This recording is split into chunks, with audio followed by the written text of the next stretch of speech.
is Cindy Davis Evans with the Cindy Davis Show. My guest today is truly a survivor and overcomer. Destined for greatness, she is the first African American female to win a Tony Award in Best Supporting Actress in a Musical on Broadway. She is a third-time Grammy-nominated performer. Give it up for my sister in Christ, Miss Melba Moore. Hi. Hello. How are you, Miss Melba Moore? How are you? I'm good. I'm good. I'm good. Oh, thank you. I'm great. I'm great. It's an honor to have you here. Thank you so much. Thank you. You look beautiful. Wow. Thank you. Say, congrats on your star on Hollywood Walk of Fame. Yeah, thank you. How does that make you feel? Ridiculous. Awesome. You're happy? Overwhelmed. I'm starting to add up words now that I've had a little time to think about it. Yeah. It's amazing. Amazing. Easy? Well, good. Good. Wow. Wow. Amazing. Amazing. Yeah. Yeah. I mean, when you look back over your life and you're like, this is happening to me after all I've been through. And it's like, look at God, right? Absolutely.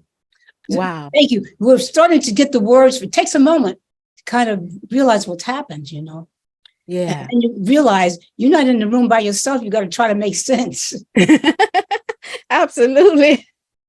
Well, I tell you, you have had some journey. You also received a Biden's Presidential Award for your work behind the scenes. Yeah. And that's really, but that, it's not that I expected it. At least I know I do that. And that was something I was aspiring to, to give back to the community, to be helpful to those that need help.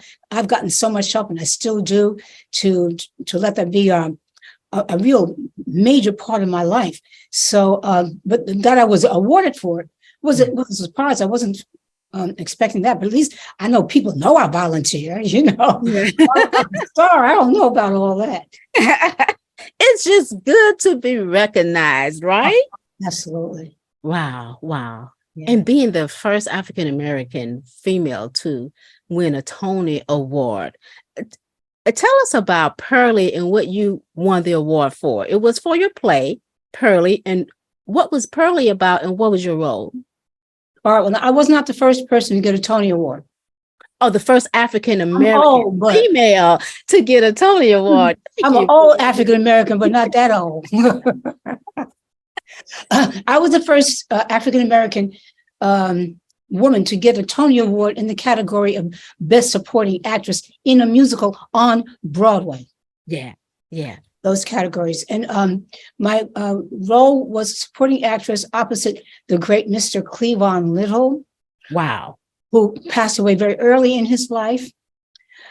He got the Tony Award for I think, for the best male lead. Mm. He probably was the first African-American. I'm not sure. Yeah. But the story was about a bunch of country people trying to get their church back. Oh, okay. So that they could have really a basic meeting place and an assembly place for the community, and take back over their financial life as well. Mm-hmm. Yeah. What was your role? Country. Yeah. I'm so proud of that, though, because I'm from New York City. Yeah. Been South. Uh-huh. But the lady that raised me was orphaned, illiterate, and a domestic. My mother was a professional singer, which meant she traveled all the time. So I have kind of two natures, not Jekyll and Hyde, but maid and glamour. Yeah. Yeah. You can relate to both, right? Me, I'm a country girl. I'm from Houston, Texas. So. Oh, Houston. Yeah. All the big good people is from Houston. I hate you. Why? There must be something in y'all's water too. To make us country? No, to make you so talented. So many very, very, very talented people from Houston. Yeah, yeah, it really is. It really is a wonderful place to live. It's a wonderful place to live. Cost of living is reasonable, it's It's a beautiful state. It's a beautiful state. Country, but beautiful. How about country and beautiful? There you go. Country and beautiful. Wow. So you mentioned growing up. I want to kind of touch on your name. Your Melba is your middle name. Is that right? That's correct. That's correct. Okay. And your first name. And what is your First first name. name? Beatrice. Oh, that's nice of you to say it that way. I stopped actually. Well, I use it again because I think it means beatitude. I think it means blessed. Oh, beautiful. I love that. I think so. Okay. Okay. Blessed are the. I think that's what it means. Mm-hmm. But I stopped using it because people call me Beatrice.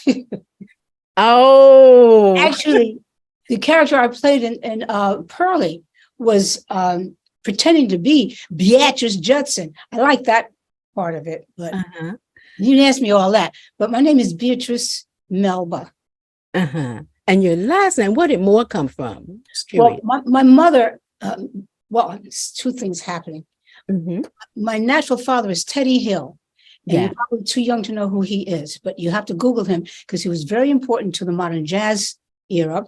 He had a big band, and he ran Minton's Playhouse, which has become a landmark.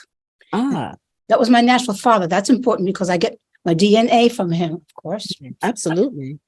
And of course, my mother was a professional singer, so she was a natural singer. So I get it from her. That's important. But they did not marry, so they did not form a family for me.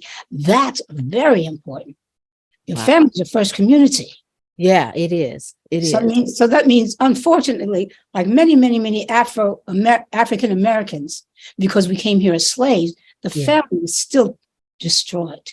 Yeah. But my mother married my stepfather. Mm-hmm. She stepped into the New Testament, honey. Yeah. She had an incredible man. He had a daughter and a son. Mm-hmm. So now I had a sister and a brother. He was also a musician. And so when they married, they moved us from New York City to Newark, New Jersey. It was my invalid grandmother, the lady that raised me, Mama Lou, who really kind of patterned myself after, which is why I think I got the Tony Award. My stepfather moved my nanny, me, and my grandmother to Newark, New Jersey. So we picked up. I mean, New York is like Houston. It's got its own fingerprint. But now we moved from there to Newark, New Jersey. Oh, wow. Yeah.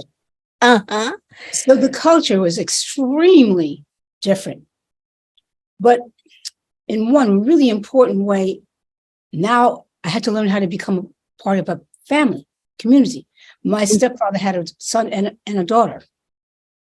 So now I'm 9 years old already, but now I have to learn how to get along with a sister and a brother. Yeah. Cousins, aunts, uncles, family. Yeah, because you were the only child. Yeah. I was the only child. I forgot to say that. Yeah. That's huge. But at 9 years old, from then on, because my father was a piano player, he made us all take piano lessons. Wow. And he and my mother worked together in an instrumental group. My mother was a singer, he was a piano player, and they had piano, guitar, and bass. But they rehearsed in our home. So now, no music before, now ain't nothing but music, okay? Wow. So I'm just trying to tell you the basic, huge differences. And then as we went, I went through finished elementary school and public school, junior high school. By the time I was going to high school, I found out about Arts High, where you could major in music. Awesome. So instead of going to Southside like everybody else in my stepfather's family had gone, I said I wanted to major in music. So that's when it began. That's where it began. And from there, you became a music teacher. Right. How did you go from music teacher to this Broadway phenomenal? Well, I taught school. My sister taught school. My brother taught school. My other brother was an attorney, but we were all educators. And I told my dad, my stepdad, well, my dad, he was like, he was never like a stepdad. Yeah. I would say, Daddy, that's what you wanted me to do. You said you wanted me to get a real job, not be like you and mother, but have some backup. And I did that. I said, but now can you help me try to get into show business to see if I might be able to have enough talent to get work in the industry? So he started taking me around because he said, and I said, if it doesn't work out, you can always come back and teach. You've got your backup. Okay. So he started taking me around to agents and managers and publishers and just everybody that he knew to try to get me started into the entertainment industry. Well, I met a lot of people, but one of the people I met that kind of clicked in somebody's office was Valerie Simpson. I'm just giving you a moment to take that in. Yeah. I'm talking very fast. Yeah. And we exchanged numbers. And she said, "Do you know how to read?" I said, "Yeah." So, matter of fact, I teach music.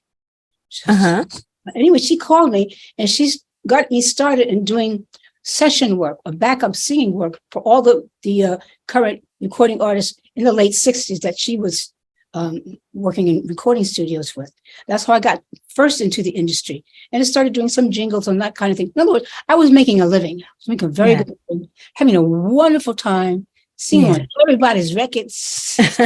I could have stayed there. I had a wonderful time. I just wanted to be doing music and not just teaching it. Yeah. I don't think I really had it in my mind to be a star. I just wanted to be a musician. I wanted to be in the industry. But one of the recording sessions was for Galt McDermott. Galt McDermott wrote the music for the Broadway musical Hair.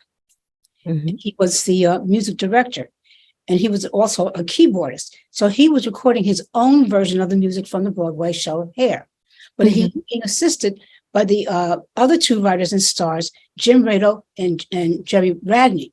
And to make a long story a little bit shorter, when they finished, we did all the music, not all the music, but a lot of the music. It took us about 2 weeks to record all the music every day. So it was a nice, fast, juicy, well-paying date. Yeah. When we finished, first of all, Jim and Jerry were really hippies. Yeah. They didn't have no shoes on. The jeans was all faded out and toe up, and they had there was hippies, okay, long hair and everything like that. But Galt he had a shirt and tie. He was very, very, very, very straight. Anyway, collectively, well, first of all, let me just say this. I had no experience, never had even seen a Broadway show. I was going to say you had no acting experience. And so, wow. So they just took you under their wing and... Well, you gonna make it make sense, but this is how it really happened. Okay. Yeah, tell it like it is. That's what we want to know. Okay. Why you're here.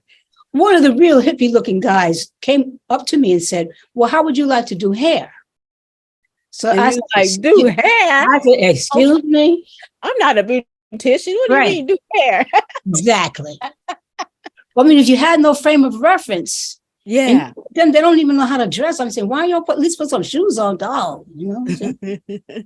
Only thing I seen on TV, only thing I knew about hippies was what I saw on TV. Maybe sometimes you go to the village, and I really didn't know anything about hippies.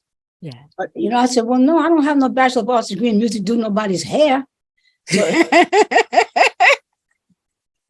So he explained to me that it was going to be said the same thing. Would you like to do hair? And then he comes in with his hair looking all messed up all over his head. And then you're like, you want me to do your hair? And he's like, no, I mean the play hair.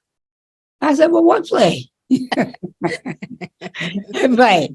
And we started from there. Of course, he explained to me that it was in the Shakespeare Festival Theater at the time, downtown. I really hadn't even heard of that. I didn't go to see any theater. Yeah. He said that it was going to open on Broadway and they were still casting. And if we were interested, they would find parts for us. So we weren't really auditioning for it. They're still looking for strong singers. But to make a long story a little bit shorter, that's how I got my first Broadway show, which was Hair. Wow. Wow. And so from there is just, then you got Purlie. Yeah, but what happened was, what had happened was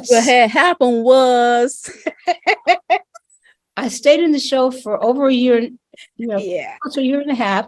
And by the end of a year or so, they had so many people replacing the female lead Yeah. One of the girls in this said, I thought it was, open and free. How come you only have white girls try out for that role?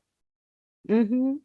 And she said, Melba should try out for that role. I said, well, Mary, why are you telling them that? She said, because you should. I said, oh, well, no problem. He said, well, we'll let her try out for it.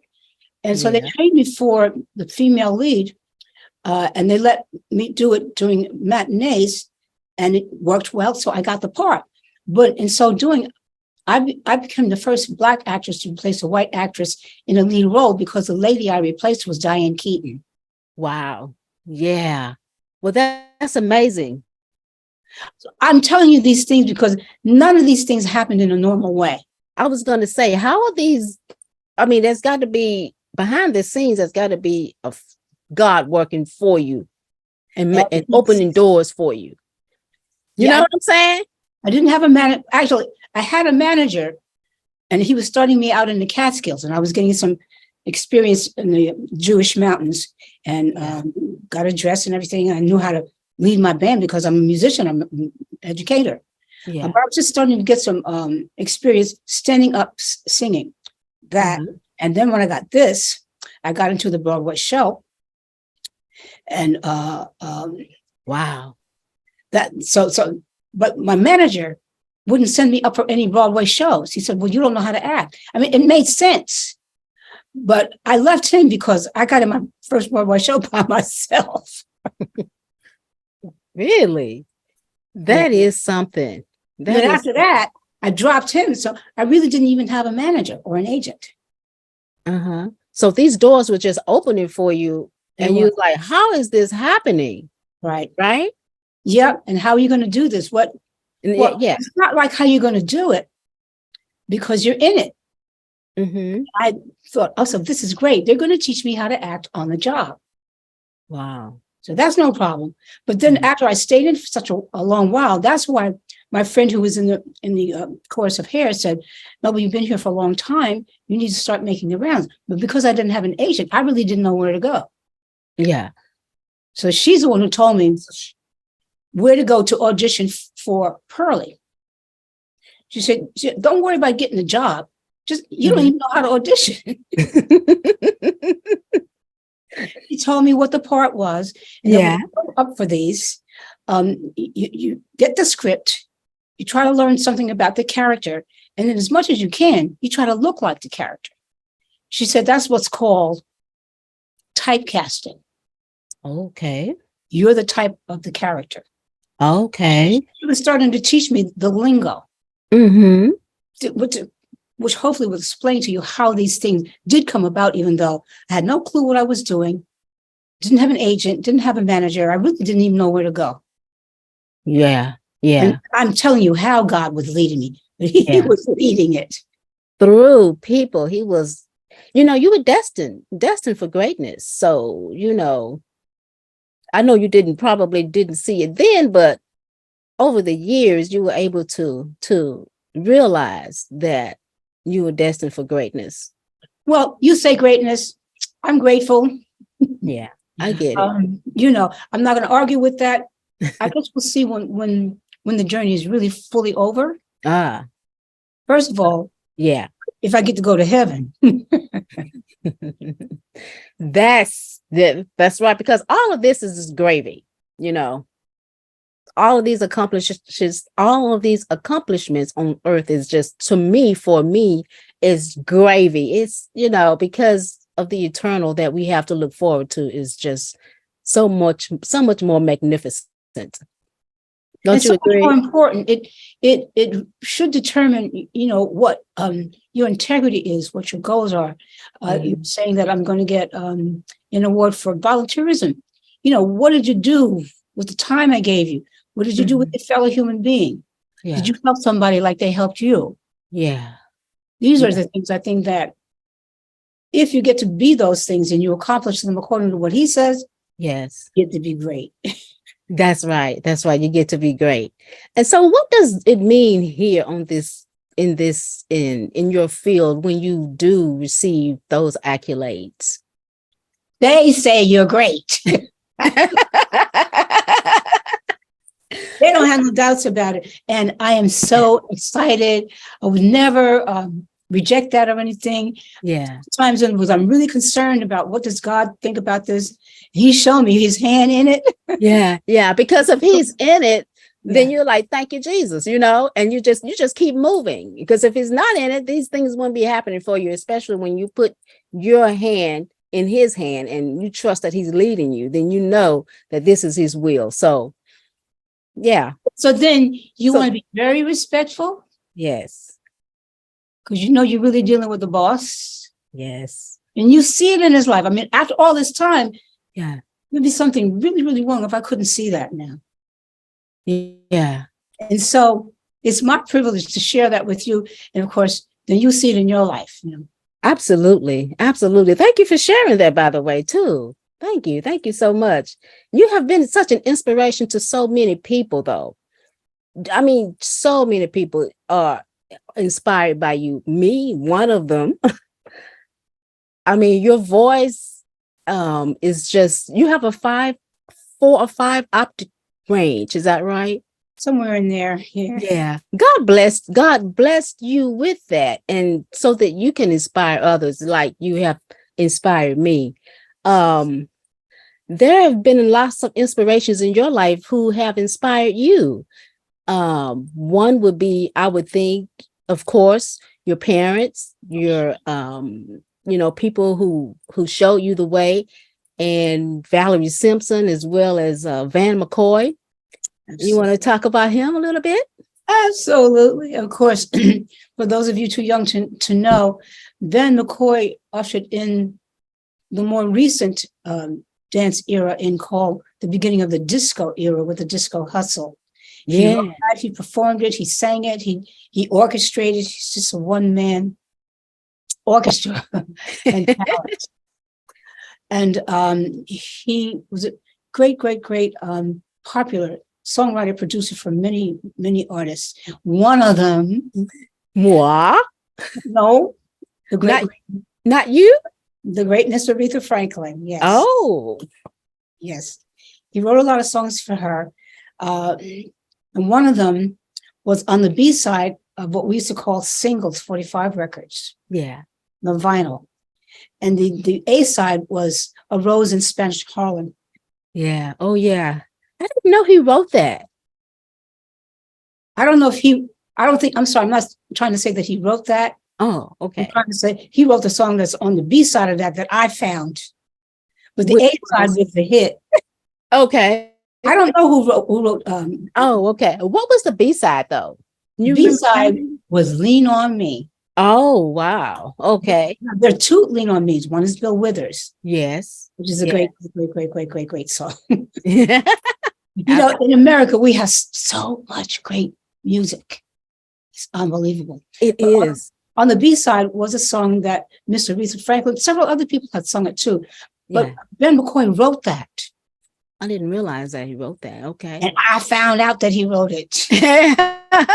I said, wow. oh, please, you got to record me on that song because I have now from listening to Mr. Aretha Franklin do it, and I can't sing it like her. But what had happened is, again, from listening to incredible queens like her, I started to develop my style.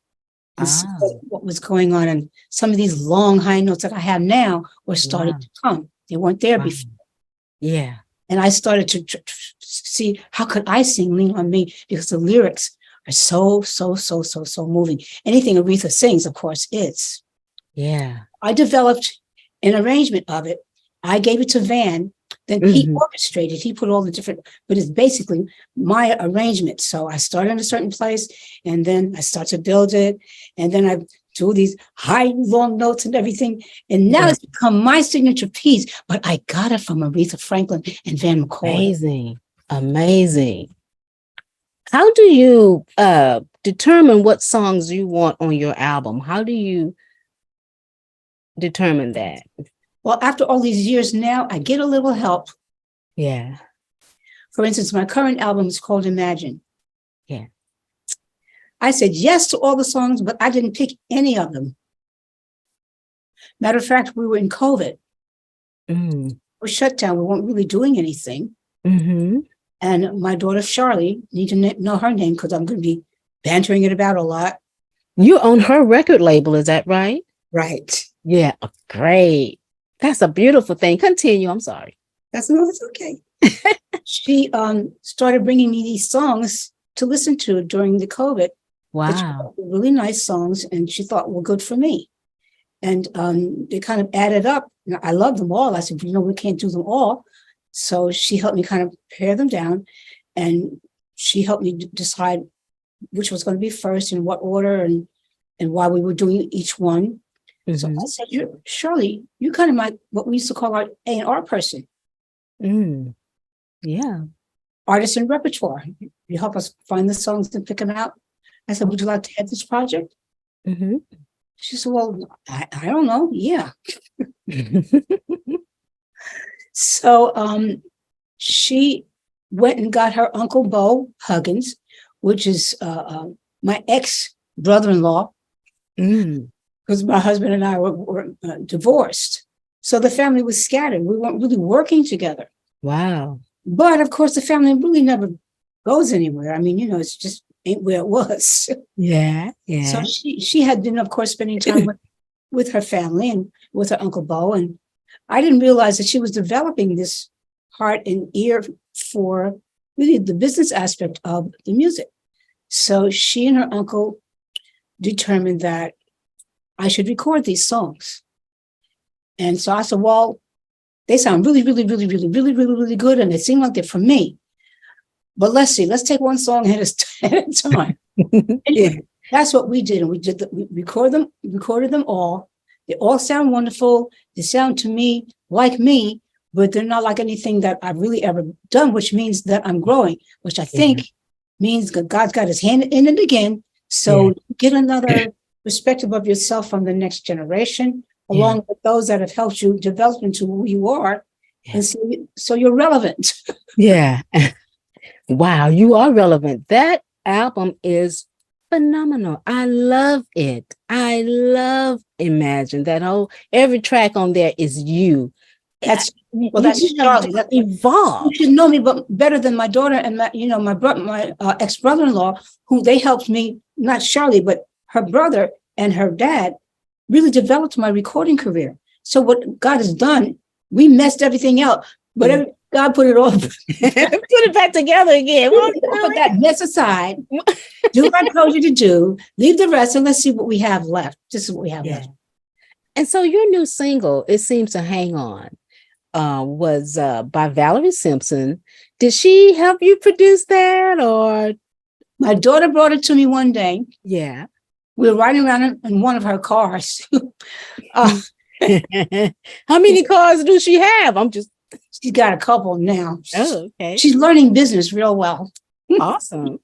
Well, she's bicoastal, so she really does need to have. But she was playing some music for me in one of her cars because the sound system is good. I run around so much. I got some earbuds or something, but no decent sound system to really listen to the music. So she played this song for me, and I heard something like, sounded like that. Those effects that they have. Yeah. That's nice. It's interesting. I can't quite hear it, but I like it. You still got to know if you like it or yeah. I said, wait a minute. Is that? She said, yeah, Mom, that's that. I said, whoa. And I saw the rendition that was being done on it. And I said, oh my God, that's a game changer. Yeah. Because it's not a new song. Right. The rendition is brand new. Wow. It's not like anything that I've ever sung before, except when I was scatting like Miss Ella. Yeah. Or trying to. I said, oh my goodness. My daughter brought that to me. She played it for me before. She didn't, prejudice me. She just let me listen to it. Yeah. I said, well, first of all, it's a hit record. Yeah. Whatever it is, it's a hit record. Because with all the effects, I couldn't quite tell that that's what the song was. So if I heard it played out, that song is a hit record. It is. That song right there. Me and my husband was listening to it. I put it on. My husband goes, what is that? What Right. That's what I said. is What is that? it? First of all, what is I started talking all loud. I said, baby, what is that? He said, I like it. I said, I love it. And we listen. I'm like, what? I said, I love that's for me. I started screaming, that's for me. Charlie says, yeah, Ma. Oh, boy. Oh my, I love it. What y'all did to that song is awesome. It's awesome. What It's does Valerie? it's awesome in so many different ways Yeah. because when you're trying to invent yourself, Yeah. you've got to be very careful not to be trying to be a teenager because you're not. It has to be real Yeah. art. Yeah. You got to really be singing. Yeah. And where do you find a song that allows you to do all that? Heaven. Amazing. Those melodies from heaven, they come down and it's for our enjoyment. But that song is phenomenal. I love it. Do you think have Valerie Simpson heard it, or have you let her listen to it yet? I'm not sure. We're going to do a listening party at the Sugar Bar. That's her establishment. Oh. So if she has it, she will. Yeah. So you're going to join her. So she's inviting you to the Sugar Bar for Yes. a listening. Yes. Amazing. Now, when is this going to be? That's going to be on the 19th of July. Oh, wow. That's beautiful. That's beautiful. So, yeah. Oh, wow. This is just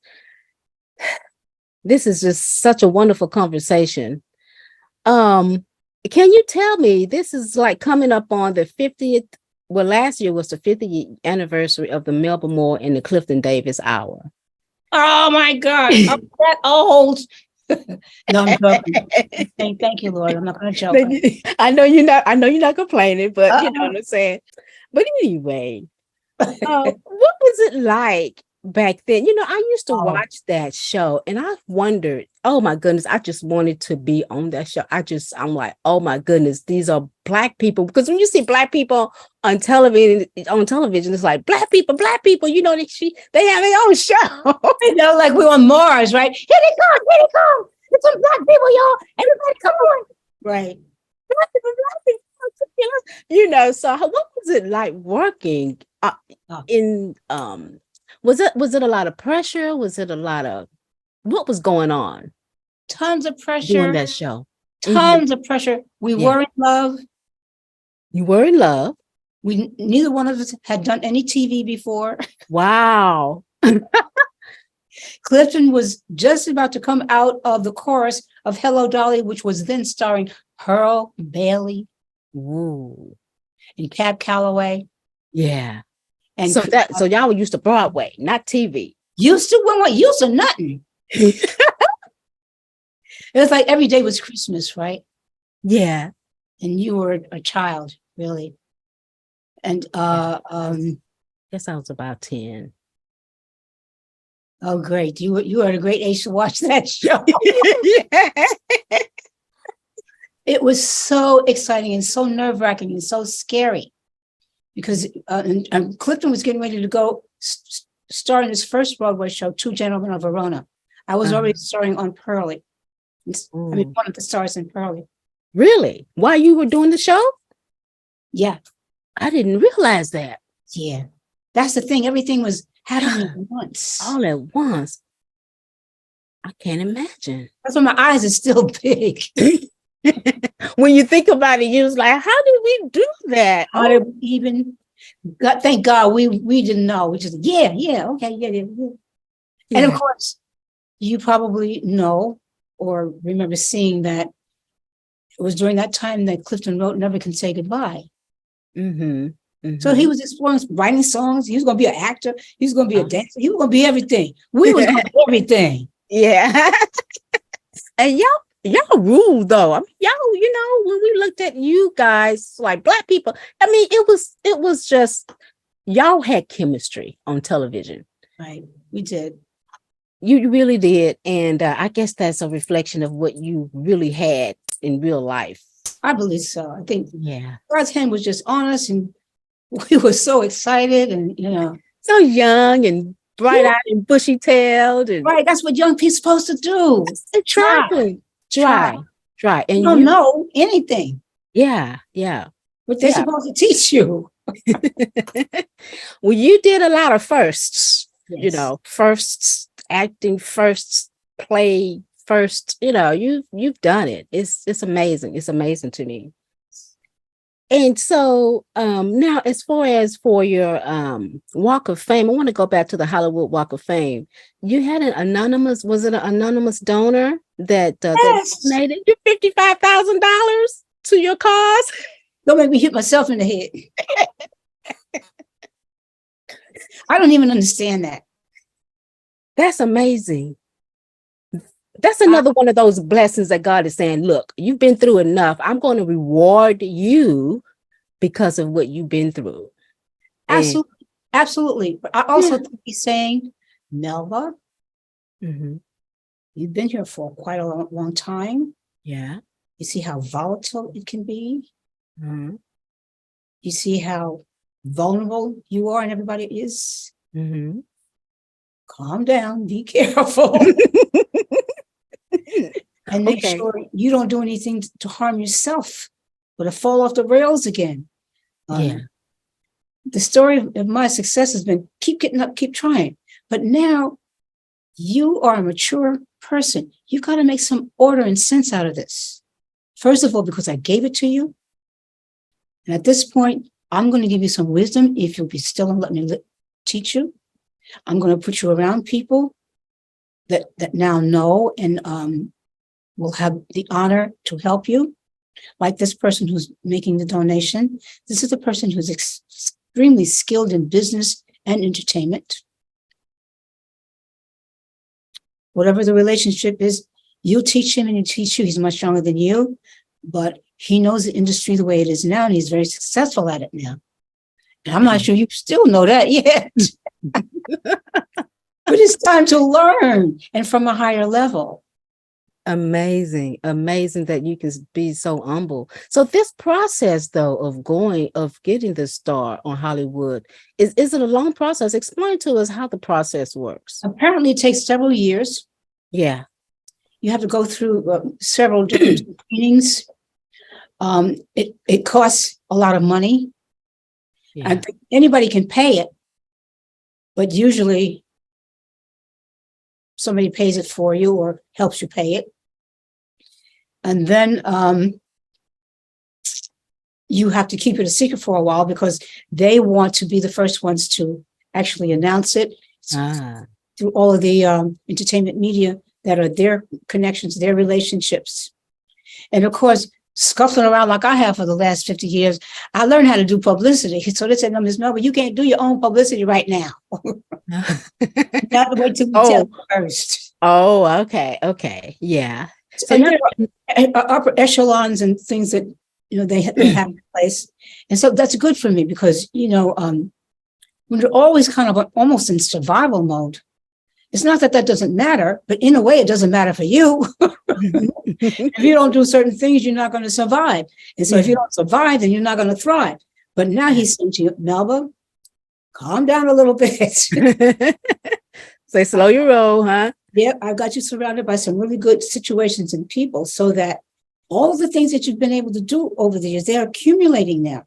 Now they've got to add up to something, which means I need to promote you, which I think that means I need to start executive producing things and not just being the artist.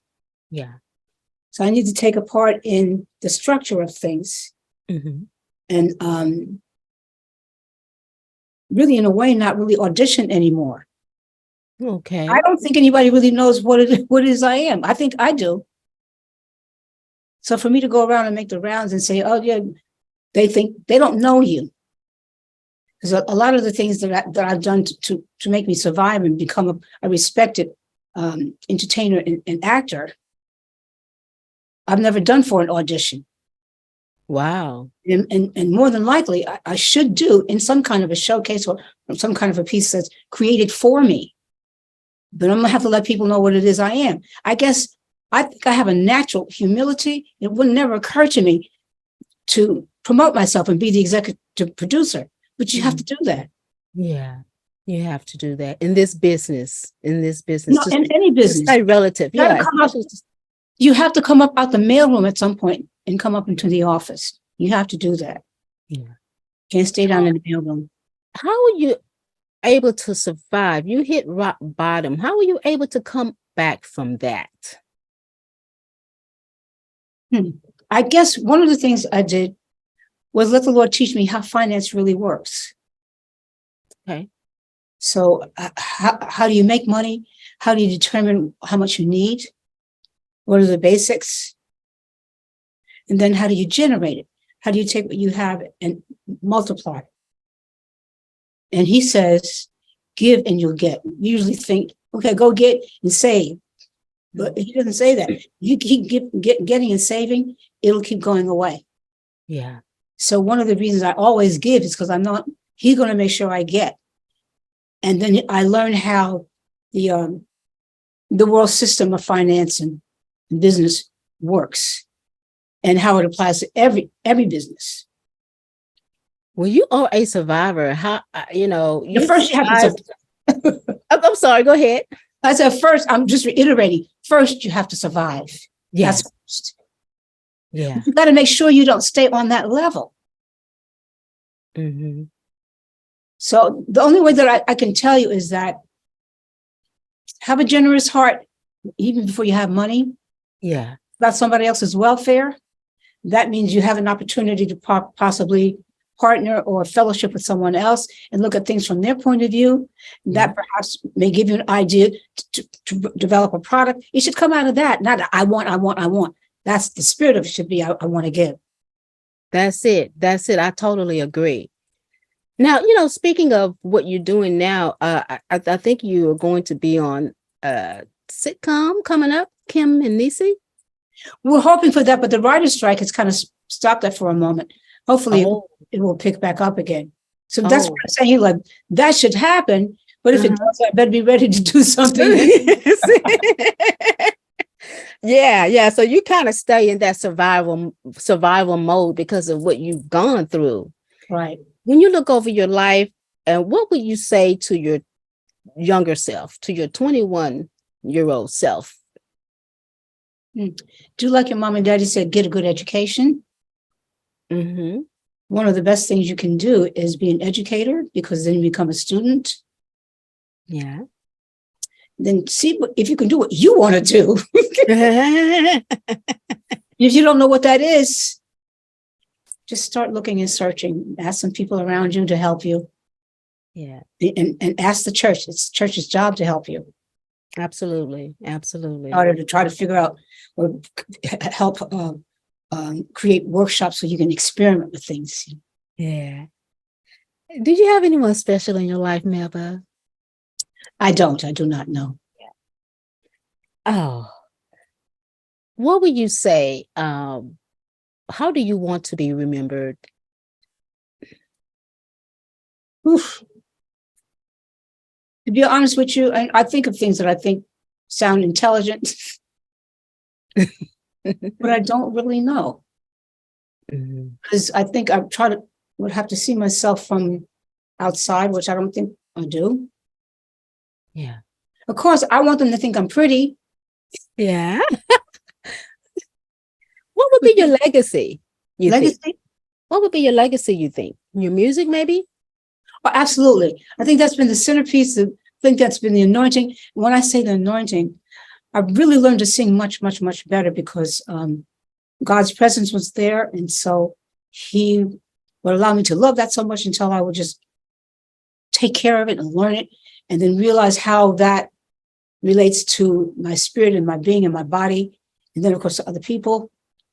So music has been the centerpiece. And I think one of the reasons it came to my attention to do that is because being Afrocentric and us coming from slavery and us still having to fight the fight of equality as far as humanity is concerned, and for us having been saved so much by music, period. Of course, the music was one of the highest praises we still have to praise God. The songs he's given us, regardless if you can sing or not. he says that's a very high form of worship. So believing that and studying what he says, I feel like I was smart. I must have heard what he said and I could have made it acting or teaching or something else later. But he said, keep music. And just whether you sing or not, or whether you play an instrument or not, see what I tell you about music. Yeah. And everybody, not just you. What do I want people to do with music? Yeah. What do I want this planet to do with sound and music as it relates to me? And I think that's why I'm having, and I'm going to continue to have this success. And then I'm going to continue to learn, okay, I'm grown now. I got to do better. And I want to do better. And look, people are still looking at me. I can, it's not like I'm scared, but I can set an example. I still have a chance to set an example and learn from everybody else. We're still in this community, but it all, for me, kind of evolved or erupted around music. And I think it still does. Yeah. Music is a powerful force. It's universal. And it's God-given, I believe, because I believe God, he makes everything. He made the notes, he makes the melodies that come from heaven. And for us to enjoy, to be inspired, to praise him, it's a beautiful thing. It's a beautiful thing. And to feel and experience each other. We're having a good time, ain't we? Oh, yes, we are. We can go on and on talking. Well, I would love to have you back sometime. This has been beautiful. Thank you so much. Yeah, you keep being yourself and keep being led by the Lord. Thank you. Well, that's our show for today. I hope you enjoyed Melba as much as I did. Until next time, God bless.